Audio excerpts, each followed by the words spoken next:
দেশ থেকে বিদেশ, খেলা থেকে বিনোদন, সব ধরনের খবর নিয়ে আমি মিঠু শুরু করছি নজরের দুনিয়া। দিল্লির রাসায়নিক কারখানায় বিধ্বংসী আগুন, ঝলসে মৃত 4।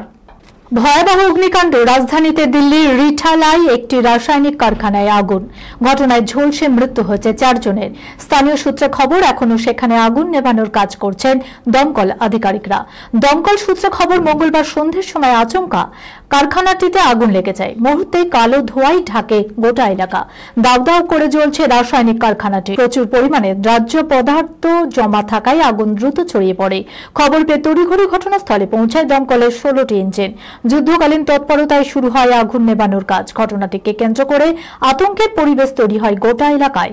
শেষ পাওয়া খবর অনুযায়ী এখনো পুরোপুরি নিয়ন্ত্রণে আসেনি আগুন। কারখানার ভিতর থেকে এখনো পর্যন্ত 4 জনের অগ্নিদগ্ধ দেহ উদ্ধার করা হয়েছে, কিন্তু কি কারণে এই আগুন লাগলো তা এখনো স্পষ্ট নয়।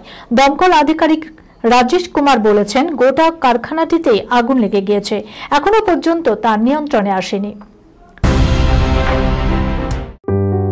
সুনির্ণয় imaging centre private limited advance প্যাথোলজিতে thalassemia screening, large size biopsy setup সহ সমস্ত পরীক্ষা, echocardiography, fetal echocardiography, CT scan, CT guided FNAC, 4D USG, USG guided FNAC, endoscopy, colonoscopy, uroflowmetry, spirometry, colour Doppler, digital X-ray, তাছাড়াও সমস্ত বিশেষজ্ঞ চিকিৎসকদের পরিষেবা একই ছাদের তলায় নিয়ে হাজির সুনির্ণয়।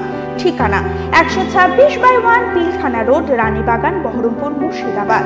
বিশদে জানতে যোগাযোগ করুন 8373049252 7547900377। ইরানে হামলা চালিয়ে আদতে কিছু লাভ হয়নি বলছে খোদ মার্কিন রিপোর্ট। পরমাণু ঘাঁটির সঙ্গে গুড়িয়ে দেওয়া হচ্ছে ইরানের পরমাণু বোমার স্বপ্ন। ইরানের 3 পারমাণবিক ঘাঁটিতে হামলার পর এমনটাই দাবি করেছিলেন প্রেসিডেন্ট ডোনাল্ড ট্রাম্প।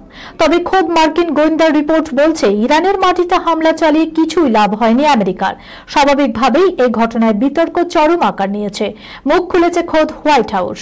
মার্কিন গুপ্তচর বিভাগের 2 কর্তার বয়ান অনুযায়ী আমেরিকার হামলায় ইরানের পরমাণু ঘাঁটি ধ্বংস হয়নি, বড়জোর কয়েক মাসের জন্য তাদের পারমাণবিক কার্যকলাপ পিছিয়ে যেতে পারে, এর বেশি কিছুই নয়, এমনটাই দাবি করেছেন পেন্টাগনের 2 কর্তা। এক আধিকারিক বলেছেন, ইরানের পরমাণু ঘাঁটিতে হামলা চালাতেও তাদের ইউরেনিয়াম ভান্ডার এখনো সুরক্ষিত।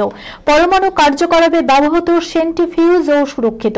এই হামলায় লাভ যদি কিছু হয়ে থাকে তা হলো ইরানের পারমাণবিক কার্যকলাপে কয়েক মাসের জন্য পিছিয়ে যাবে মাত্র। রয়টার্সের এক রিপোর্টে দাবি করা হয়েছে, মার্কিন হামলার আগেই ইরান তাদের সমস্ত ইউরেনিয়াম পারমাণবিক ঘাঁটি থেকে সরিয়ে নিয়ে গিয়েছে। বাবার কাছে আবদার, বিয়েতে কি দেবে, কিন্তু পেল অবিশ্বাস্য এক উপহার, যা দেখে গোটা বিয়ে বাড়ি ফাঁকা। ভিয়েতনামের এক কোণে তার বাবা মায়ের কাছ থেকে অসাধারণ এক উপহার পেয়েছেন। প্রায় $70,000 মূল্যের এই উপহার হলো 100টি সিভেট বিড়াল। কিন্তু কি এই সিভেট বিড়াল? সাউথ চায়না মর্নিং পোস্টের মতে, যৌতুকের মধ্যে অন্য সম্পদও ছিল, যেমন 25টি সোনার বার, $20,000 নগদ, 30 কোটি মূল্যের কোম্পানির শেয়ার এবং একাধিক উচ্চ মূল্যের সম্পত্তি। দক্ষিণ পশ্চিম ভিয়েতনামের 22 বছর বয়সী এক কোণে বিগত মে মাসে তার বিয়েতে বিলাসবহুল এইসব উপহার পেয়েছিলেন। বিশ্বের সবচেয়ে দামি কফিগুলির মধ্যে একটি কপি লু ওয়াক তৈরিতে এই প্রাণীগুলিকে ব্যবহার করা হয়।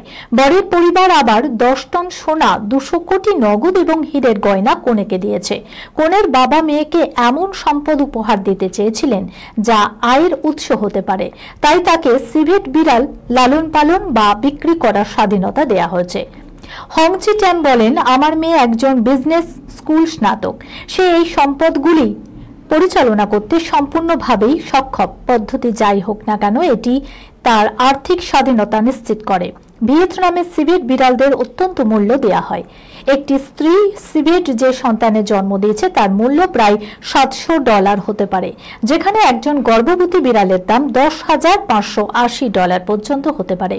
বিশ্বের সবচেয়ে ব্যয়বহুল কফিগুলির মধ্যে একটি কপি লু ওয়াক উৎপাদনে এই বিড়ালের ভূমিকা খুবই গুরুত্বপূর্ণ।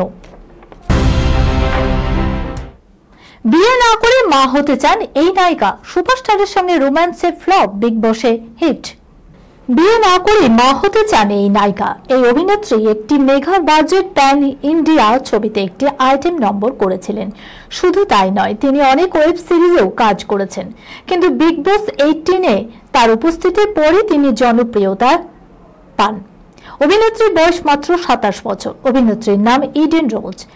2023 সালে মুক্তিপ্রাপ্ত প্যান ইন্ডিয়া ছবি রাবণ সুরে একটি আইটেম নম্বর করেছিলেন তিনি। এই ছবিতে মুখ্য ভূমিকায় ছিলেন সুপারস্টার রবি তেজা। ইডেন রোজ নিজেকে ভারতের কিম কার্দাশিয়ান বলে মনে করেন। রাবণ সুর ব্যর্থ হওয়ার পর ইডেন খুব বেশি জনপ্রিয়তা পায়নি। গত বছর ইডেন রোজ বিগ বস 18-এ ওয়াইল্ড কার্ড প্রতিযোগী হিসাবে প্রবেশ করেন এবং জনপ্রিয়তা অর্জন করেন। তিনি এক সাক্ষাৎকারে দাবি করেছেন, ক্রিকেটার শ্রেয়স আইয়ারকে তার স্বামী হিসাবে গ্রহণ করেছেন। তিনি বলেছেন, আমি বিয়ে করতে চাই না, আমি সন্তান চাই, আমি স্বামী চাই না। ইডেন রোজ বলেছে, আমি এমন অনেক ঘটনা দেখেছি যেখানে দম্পতিরা একে অপরকে খুব ভালোবাসেন, তারপর তারা বিয়েও করেন।